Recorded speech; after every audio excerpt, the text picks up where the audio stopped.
All right, so scenario number one, and we're going to start with level one, but let me read off the scenario. So your company is essentially launching a new software as a service product. Okay, and so you're a software company. You're launching this new product, multi-year contract structure, right? And then part of that contract, it includes several components. Part of it's license, part of it's implementation, and then part of it is support. And so, very common question is, how should revenue be recognized under ASC 606?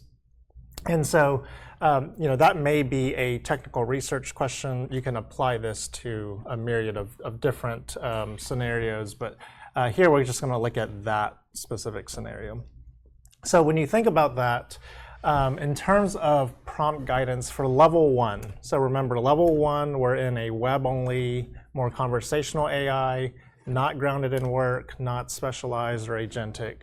And so when we're talking about that, you would obviously try to put in as much as you can into the prompt. Again, it's level one, so it doesn't have any sort of context about how big your company is. It does know, if you tell it, a SaaS product, it does know you're a software company, but it doesn't know where you are geographically. It doesn't know your other products that you're offering. And so, there's just so much you can put into the prompt that kind of gives it that context. Again, the C in rice, right? And then, adding to that's in terms of prompt guidance, that's where I would say is, and then maybe in terms of context, you could upload, if you do have a certain RevRec memo that you have on file, you would upload that. And then expected output, you would probably expect something more generic, more on the generic side, right? Because it is missing a lot of that context. So, from an expected output standpoint, it may give you, details about the five-step model that's in ASC 606. How to go about, more so like framework. Right. So it's going to give you, how to go about defining, the different pieces of your contract, how to go about pricing them, and then how to allocate the price to each of those pieces. And so, again, very generic is what you would expect. The strengths of level one in this scenario would be that it's quick, right? Yes. You can get a pretty good answer pretty quickly without having to do much. The limitations, of course, is that it's not grounded in your work. So it's only gonna know what you gave it. And so the other limitation is a lot of times level one is, and you mentioned it earlier, if you're not on a paid model or a paid version, you do not want to upload any sort of confidential information. So you probably don't want to give it that example of a contract, just because there may be some more sensitive information in that. So just kind of know that for level one, that there are strengths, but there are definitely limitations there. Yeah, absolutely. Anything to add? You good? I don't think so. You did great. Let's move on. Let's go to level two. Okay, so same scenario. We've got the SaaS company, new product, multi-year contract.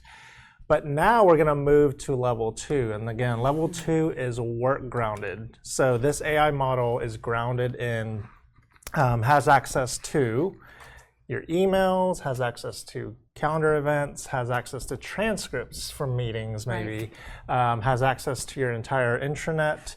And so in terms of prompt guidance, I would say for level two, you're going to be talking more about almost pointing it to different files rather than giving it detail. And so whether it's pointing it to a certain certain file, maybe you're pointing it to that RevRec memo that's sitting on your intranet.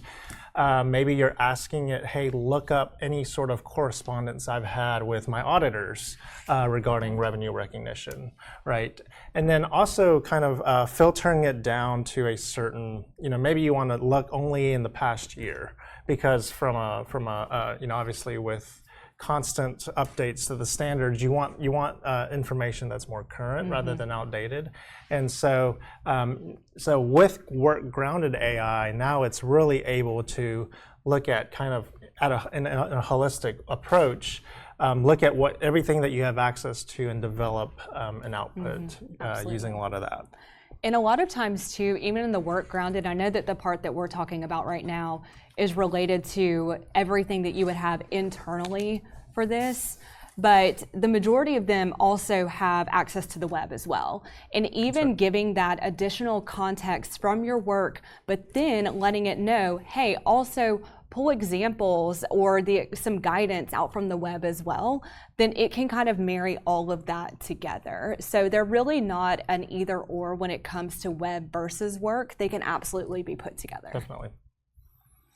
And then expected output wise, rather than just giving you a very generic answer on maybe the 5 steps, maybe now it sees that contract that you've created, and so it can give you, pretty detailed information on, hey, here are the performance obligations, here's the pricing. Maybe not making decisions, but giving you a lot more context in terms of what to consider when determining how to recognize that revenue.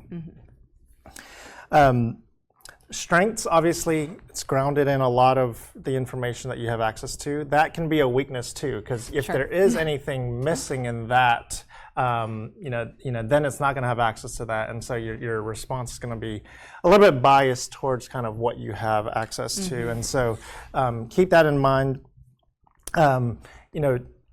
This is in our scenario, it's a new SaaS product. It may rely on another product that you've previously offered, right? And so that doesn't necessarily mean that the same kind of application would apply.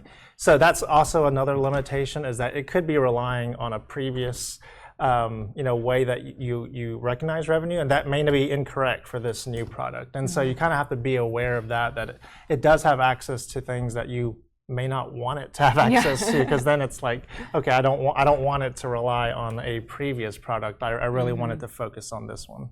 Right. Yeah, and so really grounding in that context as best as you can is what you would want to do there. Right. Exactly.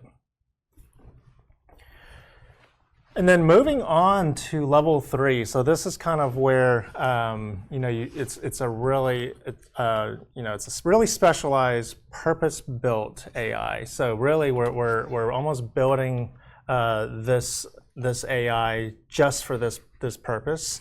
And so here, what we would say is you're not even going to have a prompt, maybe, right? And so, your trigger to kind of trigger this process could be like if something goes into your CRM, let's say when you get a new deal, that could be the trigger for the AI to determine, okay, how should revenue be recognized in this scenario? And so, from that trigger, then it can, obviously it's grounded in your work, and then it still has access to the internet, so it can still pull from the standard and whatnot. But this would be more like real time, not having to have someone trigger that via a prompt.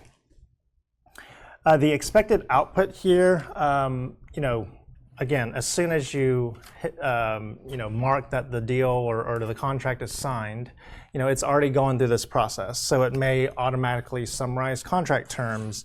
It may go ahead and break down individual performance obligations that it sees, and then it may even, give you a technical accounting memo that kind of talks about, hey, here is this offering, here's why the revenue is recognized differently than what you've previously done. So,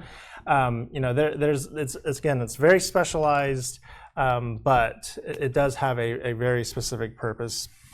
The strengths here, very timely, right? So as soon as you trigger it, it's giving you the information you need. It's very comprehensive because it's got access to a lot of the context that it needs.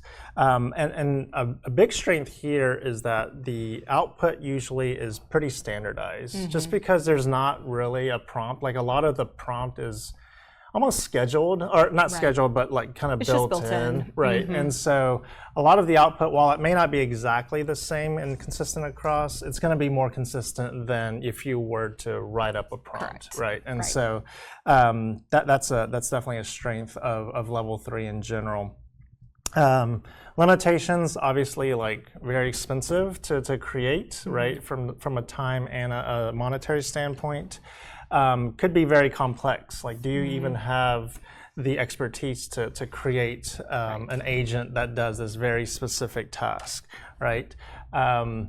And then always, always, always garbage in, garbage out. If the information that it's relying on is not strong, then it may give you an output that is not the most accurate. And so kind of keep that in mind. And then flexibility, right? If you build an agent just for this very specific purpose, if you have anything that's even if it's similar to it, but it's not exact, it may not work, right? And so it's really, it's very rigid. I can't even talk. It's very rigid, not very flexible. And so just kind of keep that in mind too when you're talking about level 3, which is the specialized or agentic AI.